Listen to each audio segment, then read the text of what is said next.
The motto, "Live Lightly," was adopted as soon as I became the director, when we started to really emphasize that this camp is all about environment. And so we built this building with these things in mind.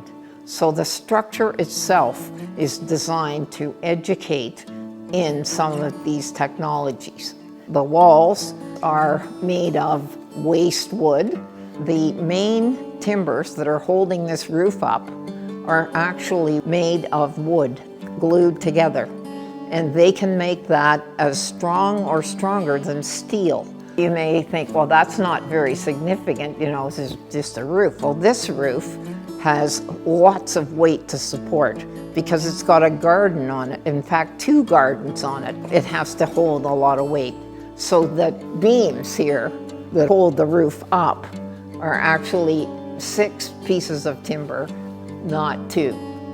We have a flooring which is made from recycled tires, and they're very comfortable if you have to stand all day.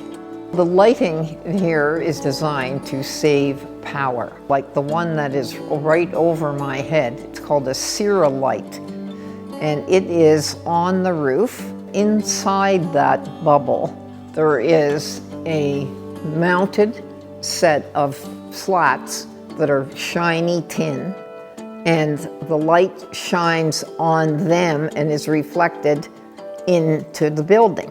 It is set up so that it maximizes the light that's coming above my head. This is to demonstrate a green roof. We have 2 demonstrations for our campers. We grow some vegetables every year. We've got some fairly good-sized cucumbers, and the tomatoes are starting to ripen. We've got cabbage, mint chocolate. You should try that. It tastes really good. And different kinds of peppers, green, red, yellow. The other one is simply a stable garden to which you do nothing. You don't have to water it, you don't have to do anything. Nature looks after it. And this is small plants that don't grow more than 15 centimeters, and they mature one after the other. So this thing changes color all summer. This roof is on a 3-degree slope. So when it rains, the water will go off the roof, and it will also, in the gardens, go to one place. So downstairs we've got rain barrels. So when it rains on this garden, we can calculate how much rain goes into the barrel.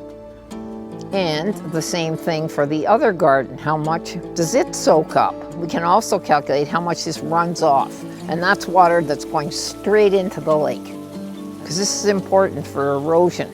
So more things can soak up the rain and keep it, the better it is. And you talk about, what do you need? You need trees, you need rocks, etc. That is a whole new story in itself.